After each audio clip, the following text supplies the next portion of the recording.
Kashi Vishwanath corridor का उद्घाटन है, तो कितनी बड़ी उपलब्धि है ये बनारस की? बनारस के लिए सबसे बड़ा प्राउड है। आज का दिन इतिहास में पन्ने पे लिखा जाएगा, क्योंकि हमारे माननीय प्रधानमंत्री जी ने जो आज कार्य कर रख दिया वो कोई भी प्रधानमंत्री ने अब तक नहीं सोचा था। हमारे बाबा विश्वनाथ जी का जो मंदिर बना, जो इसकी स्थापना थी, बनारस की जनता उससे बहुत खुश है। कहाँ से आ रहे हैं आप? हम बनारस के हैं। अच्छा, बनारस से ही हैं। तो आपने ऐसे कहा कि ऐसा प्रधानमंत्री नहीं हो सकता जो उन्होंने कार्य किया है, तो एक जो मोदी सरकार है उसकी छवि है एंटी मुस्लिम, तो ऐसा कुछ लगता है आपको? ऐसा कुछ नहीं है, ये गलत लोगों की सोच है। अब आप तो किसी की सोच बदल पाएंगे नहीं। हर आदमी अपनी सोच का खुद मालिक। जनता कुछ जानती है, जनता कुछ जागरूक है। कौन सरकार क्या विकास करी है सबको पता चल गया। लेकिन विपक्ष कहता है कि मुस्लिमों को दबाया जा रहा है, डराया जा रहा है, धमकाया जा रहा है, ऐसा कुछ महसूस होता है? होता तो योजनाएं जो हमारे मोदी की सरकार में चल रही है वो हिंदू मुस्लिम को वोट बैंक दे के ना बांटती।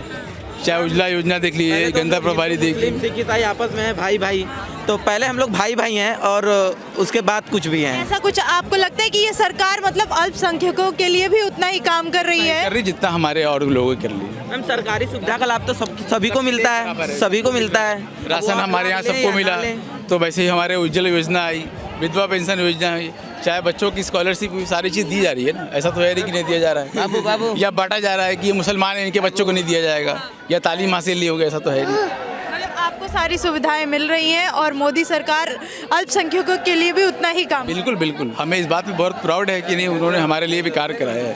तो अभी 2022 में चुनाव होने वाले हैं, तो उसको लेके क्या माहौल लग रहा है? कोई भी सरकारें चाहे जितनी भी अपनी अपनी बातें रखें, अपना अपना योजनाएं लोगों को बताएं, लेकिन जनता को मालूम है कि उसको क्या करना है। वो वोट भाजपा को ही देगी और वही उसका वोट भी भाजपा को ही वो हमारा इंडिविजुअल कहीं नहीं इमरजेंसी। आपको चुनावी माहौल क्या लग रहा है?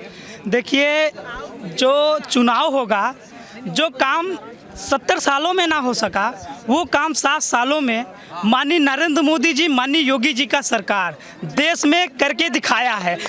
काशी का निर्माण हो रहा है तो प्रदेश में 5 अंतर्राष्ट्रीय हवाई अड्डे भी बन रहे हैं। अगर राम मंदिर का निर्माण हो रहा है तो प्रदेश में 17 मेडिकल कॉलेज भी बन रहे हैं। कह रहे मंदिर बनवाने से बेरोजगारी थोड़ी जाएगी? माननीय योगी आदित्यनाथ जी के सरकार ने 4.5 लाख वर्तमान में बेरोजगार युवाओं का रोजगार देने का काम किया है। और हम बता दें, आज काशी का जो निर्माण हुआ है, पूरे भव्य और दिव्य काशी का पौराणिक स्थल को क्षति न पहुंचाते हुए माननीय नरेंद्र मोदी जी ने देश के प्रधानमंत्री और माननीय योगी जी के नेतृत्व में, प्रदेश के नेतृत्व में आज पूरे काशी को भव्य और दिव्य बनाया गया। तो मैं एक ही शब्द कहना चाहता हूं, ये बंधन का धरती है, ये अभिनंदन का धरती है, ये अर्पण का धरती है, ये तर्पण का धरती है।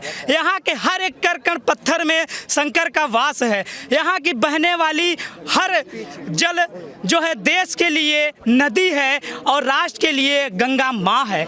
और यहाँ के हर गंगा माँ के अगर हमारे प्राणों की आहुतियों में अगर हमारा प्राण भी उसमें हमारे अस्थियों को बहा दिया जाए तो कान लगा के सुनेंगे तो एक ही शब्द आएगा, भारत माता की जय, भारत माता की जय। ये काशी विश्वनाथ कॉरिडोर करवाना चाहते थे अखिलेश यादव, पूरा ये काम नींव भी रख दी थी और कह रहे फीता मोदी जी काट लिए। अखिलेश यादव का काम ही है, जैसे एक पुराने ज़माने में कहावत कहते थे कि बहू चाहे जितना अच्छा काम करे लेकिन सास लेकिन ज़रूर लगाती थी उसमें। तो ये विपक्ष वाले कि इनके पास कोई काम नहीं है, ये जो अच्छा काम बहू का रिश्ता है क्या? नहीं, एक बात मैं एक एग्जांपल दे रहा हूँ। चक्कर क्या है कि ये चाहे जितना अच्छा काम करे, राम मंदिर बन गया, विश्वनाथ कॉरिडोर का शिलान्यास किया, पूर्वांचल एक्सप्रेस वे बनाया, इतने एम्स बन रहे हैं, इतने मेडिकल कॉलेज बन रहे हैं, जो जगह जगह बम फटते थे वो अब नहीं हो रहा है।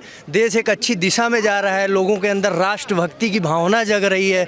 अब इनको वही, अब इस समय दिक्कत ये है कि आजम खां जेल में है, अतीक अहमद जेल में है, मुख्तार अंसारी जेल में है, तो इनको सबर नहीं हो रहा है ना। तो ये लेकिन तो लगाएंगे ना, खिसियानी बिल्ली खंभा नोचे, और क्या करेंगे। राज कम हुआ है, बहुत कम हुआ है। लॉ एंड ऑर्डर एकदम बहुत अच्छा हो गया है यूपी में, और फिर से योगी जी आ रहे हैं 2022 में पूर्ण बहुमत के साथ। बेरोजगार बना दिया पूरे देश को, विपक्ष के।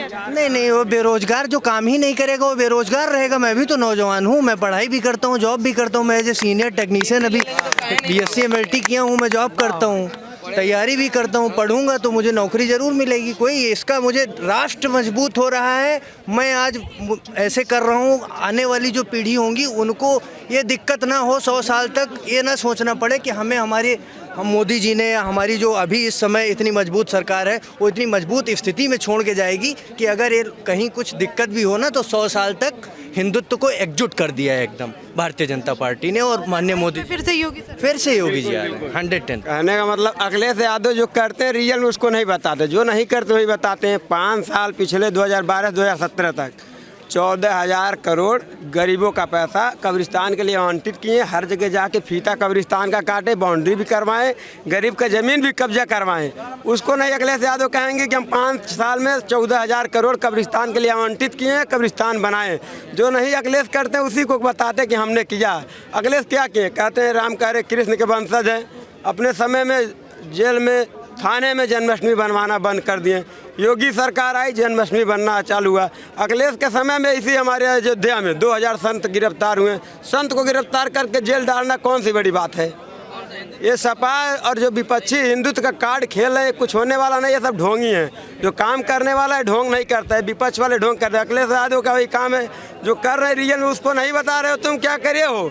कहीं जन्माष्टमी बंद करवा दे रहे हो, कहीं संतों को गिरफ्तार करवा रहे हो, कहीं कहते हो डीजे नहीं बजेगा, तो कहीं कहते हो ये मंदिर क्या करने के लिए बनवा रहे, स्कूल बनवाओ। तो अखिलेश यादव का बात न किया जाए तो। और जो विपक्ष में राहुल गांधी है, ये हिंदू के खिलाफ बोलने का ठेका लिया, पूरे इसके विपक्षी कांग्रेसी बोलते हैं। कोई सभी लोग राजनीति पे बोल रहे हैं, पार्टी पे बोल रहे हैं। मेरी बात कुछ अलग है। मैं सन 2000 से बाबा के भोले भक्त जो बनारस में आते हैं कांवर लेकर के, मैं उनकी तरफ से प्रतिनिधित्व करते हुए बोलूँगा।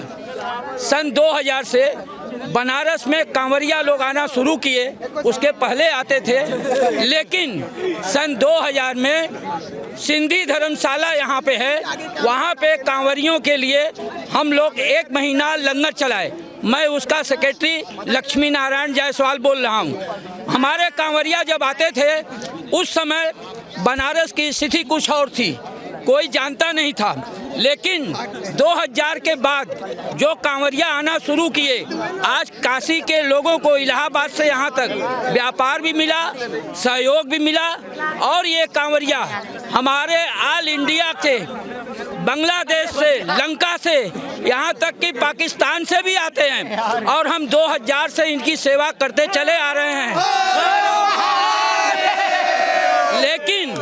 लेकिन इन कांवरियों की तादाद इतनी अधिक हो गई थी, मैडम, कांवरियों की तादाद इतनी अधिक हो गई थी, इनको सड़क पे रहना पड़ता था, लाइन लगाना पड़ता था, हम लोग को इतना कष्ट होता था, इनके पाँव में छाले पड़ जाते थे। लेकिन कोई राजनीतिक पार्टी न सुनती थी, न कोई सोशल पार्टी सुनती थी।